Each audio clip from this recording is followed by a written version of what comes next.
नमस्कार दोस्तों। घर घर की कहानी। कुछ दिन पहले एक परिचित के घर गया था।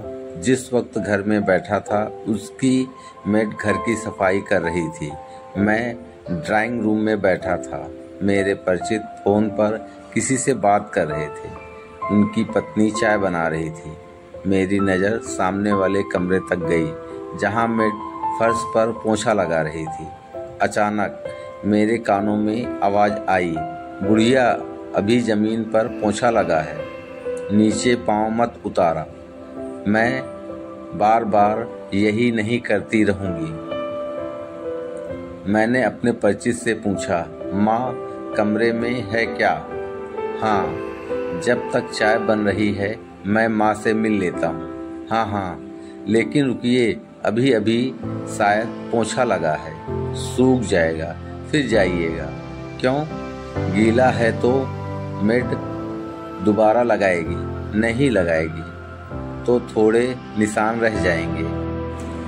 फर्श पर क्या फर्क पड़ेगा? परिचित थोड़ा हैरान हुए। भैया ऐसा क्यों कह रहे हैं? तब तक मैं कमरे में चला गया था। गीले फर्श पर पाँव के खूब निशान उकेरता हुआ मैं माँ के पास गया। मैंने उनके पाँव छुए और फिर उनसे कहा कि चलिए आप भी ड्राइंग रूम में वहाँ साथ बैठकर चाय पीते हैं। चाय बन रही है, भाभी रसोई में चाय बना रही है। मैं इतना ही कहा था। माँ एकदम घबरा गई। अरे नहीं, अभी फर्श पर पाँव नहीं रखना है, फर्श गीला है ना, मेरे पाँव के निशान पड़ जाएंगे। पाँव के निशान पड़ जाएंगे? वाह, फिर तो मैं उनकी तस्वीर उतार कर बड़ा करवा कर फ्रेम में लगाऊंगा। आप चलिए तो सही। पर माँ बिस्तर से नीचे नहीं उतर रही थी। उन्होंने कहा कि तुम चाय पी लो बेटा। तब तक मेरे परिचित भी माँ के कमरे तक आ गए थे। उन्होंने मुझसे कहा कि माँ सुबह चाय पी चुकी हैं। आइए भैया।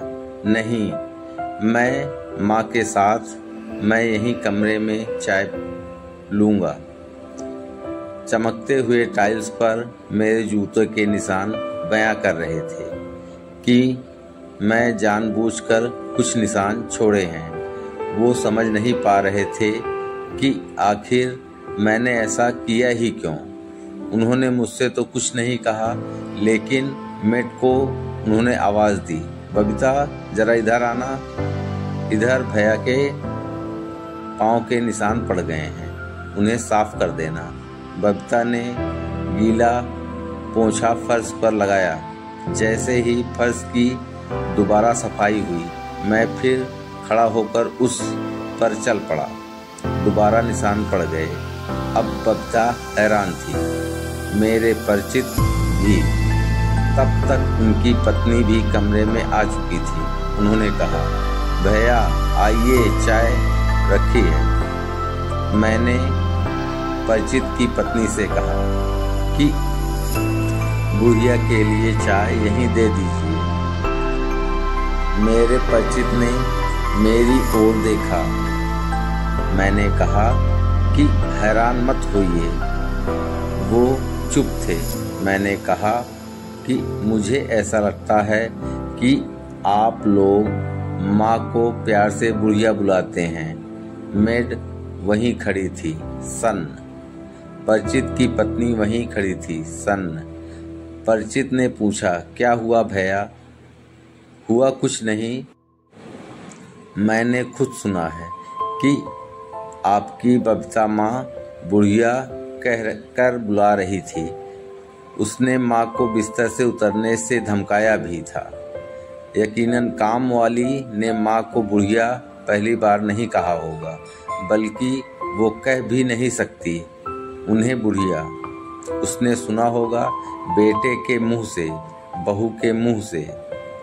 बिना सुने वो नहीं कह सकती थी। जाहिर है आप लोग प्यार से माँ को इसी नाम से बुलाते होंगे, तभी तो उनसे कहा। पल भर के लिए धरती हिलने लगी थी। गीले फर्श पर हजारों निशान उभर आए थे। मेरे परिचित के छोटे छोटे पाँव के निशान वहाँ उभरे हुए हैं। बच्चा भाग रहा है, माँ खेल रही है। बच्चे के साथ साथ एक निशान, दो निशान, निशान ही निशान। माँ खुश रही है। बेटे के पाँव देखकर कह रही है, देखो तो इनके पाँव के निशान। बेटा इधर से उधर दौड़ रहा है, दौड़ता जा रहा है पूरे घर में। भैया गलती हो गई, अब नहीं होगा ऐसा। भैया बहुत बड़ी भूल थी मेरी। मेरे परिचित अपनी आंखें पोंछ रहे थे। मैं चल पड़ा, सिर्फ इतना कहकर कि आंखें ही पोंछनी हैं, उस फर्श को तो चूम लेना चाहिए जहां माँ के पाँव के निशान पड़े हों। अगर आपको यह वीडियो अच्छी लगी हो तो वीडियो को लाइक और सब्सक्राइब जरूर करें। आपका धन्यवाद। मिलते हैं अगली वीडियो में ऐसे ही मज़ेदार कहानियों के साथ। धन्यवाद।